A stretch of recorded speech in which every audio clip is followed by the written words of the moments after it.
부족한 것이에요.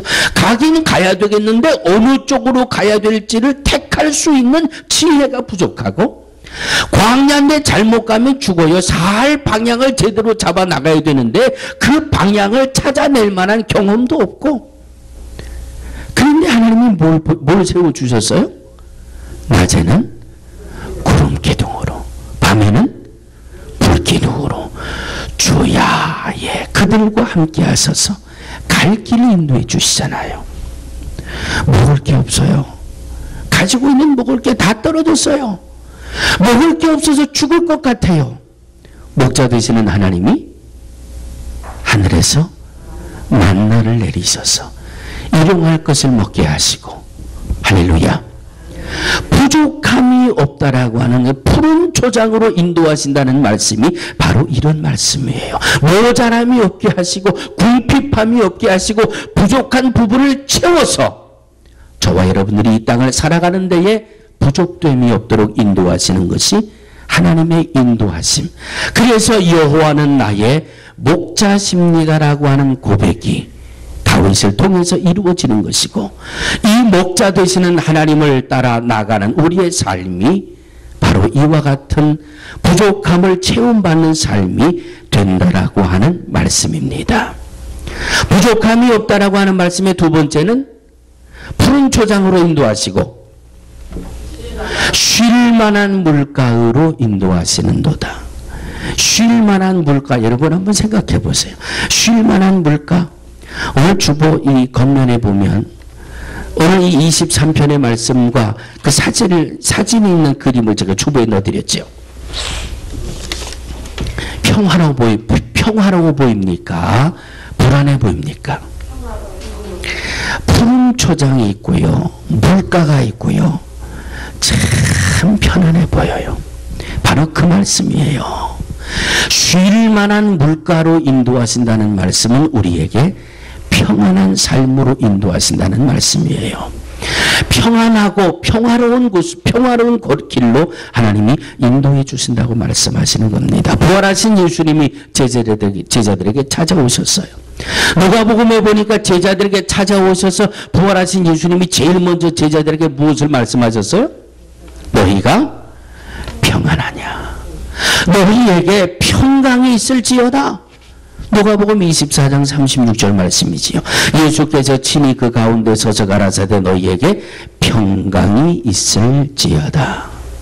평강이 있을지어다. 여러분, 그런데 잘 기억해 보세요. 내가 언제 편안할까요? 우리 가정이 언제 평안할까? 언제 평화로울까? 평안하고 평화롭고 이 모든 것이 잔잔하다고 하는 이 말씀 속에는 뒤 배경이 반드시 있어요.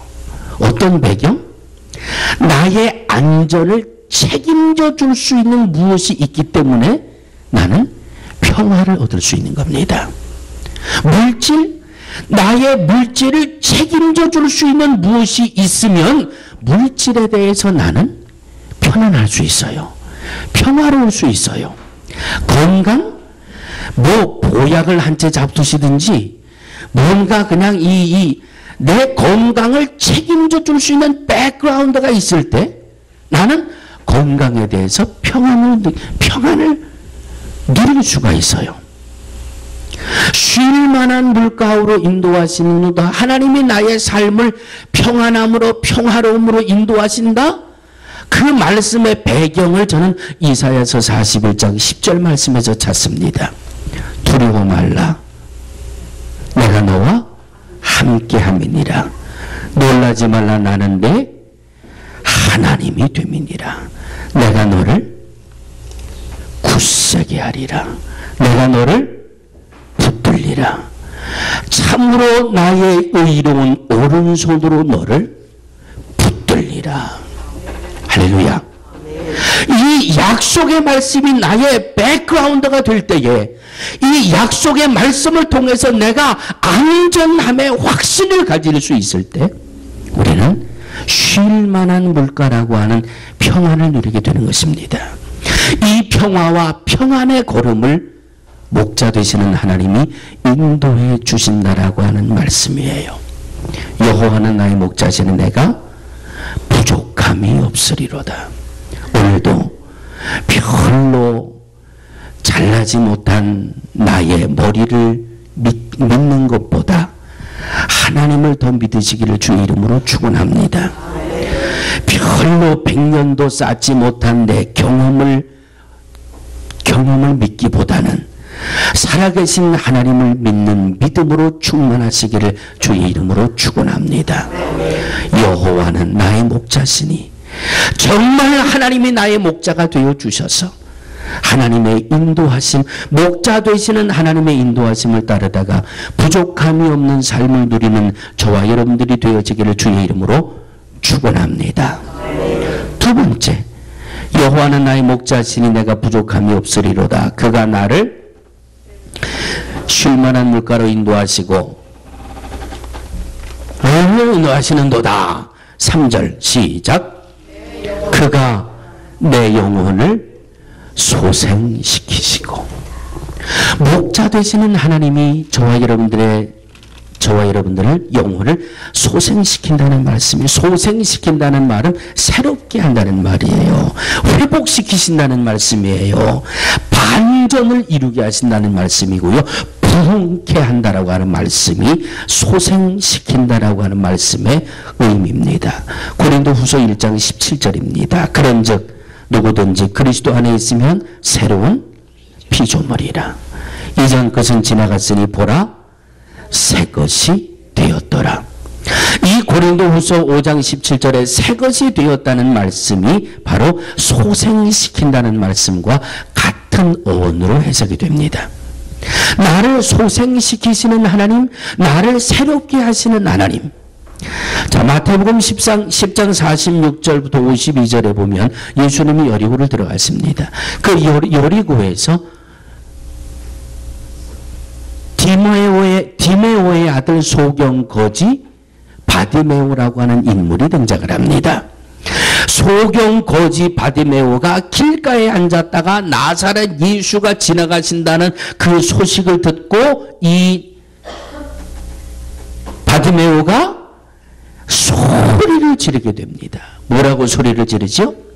다윗의 자손 예수여 나를 불쌍히 여기소서. 다윗의 자손 예수여 나를 불쌍히 여기소서. 그러니까 옆에 있는 분이 뭐라고 그래요? 예? 난 여러 번 말씀드렸으니까 더 말씀 안 드릴게요. 이 당시에 앞을 못 본다, 또 거지다, 옆에 오면 돌로 쳐서 못 오게 하는 그런 시대 아니에요. 예? 그런데 사람들이 있는데 거기 뛰쳐나가가지고 다윗의 자손 예수의 나를 불쌍히 여기셔서, 그러니까 옆에 있는 사람들이 막 구박을 하는 거예요. 아이고 시끄러워, 조용히 해, 뭐 그냥 그러니까 더욱 심히 소리질러 가로되. 자, 결국 이 소경 거지 바디메오는 사람들이 꾸짖어도 아랑곳하지 않고 더욱 심히 소리질러 가로되 다윗의 자손 예수의 나를 불쌍히 여기소서 해서 예수님을 만났어요? 못 만났어요? 예수님을 만났어요. 예수님을 만나서 어떻게 됐어요? 어떻게 됐어요? 그냥 긴 말씀 안 드려도 소생됐어요. 새롭게 됐어요. 무엇이 새로워졌어요? 육체가 새로워졌어요. 눈을 뜨게 됐어요. 인생이 새로워졌어요. 소생케 됐어요. 회복됐어요. 반전이 됐어요. 이제까지는 그냥 남이 주는 거나 구걸해 먹고 살던 이 바디메오, 이제는 자기가 자기 인생을 개척해 나갈 수 있는 그냥 반전이 생겼단 말이죠. 이게 소생이에요. 이게 회복이에요. 이것이 바로 살아계신 하나님이 나의 목자가 되어 주셔서 나를 소생시키시는 곳으로 인도하신다고 하는 하나님의 약속의 음성입니다. 사랑하는 믿음의 성도들이요, 주님을 만나고 육이 소생되고 영이 새로워지고 그래서 살아가는 삶이 정말 바뀌어져서 멋지게 그의 인생을 살아갈 수 있는 기회를 얻었던 바디메오처럼 오늘 우리의 삶 속에서 소생케 하시는 주님을 만나시고 소생케 하시는 주의 인도하심을 따라 살아나가는 복된 우리 모두가 되어지기를 주의 이름으로 축원합니다. 세 번째로 살아계신 하나님은 우리를 의의 길로 인도하시는 목자라고 말씀하셨습니다. 최후의 승리로 인도하시는 목자라고 말씀해 주셨습니다. 주께서 내 원수의 목전에서 내게 상을 베푸시고 기름으로 내 머리에 바르셨으니 내 잔이 넘치나이다.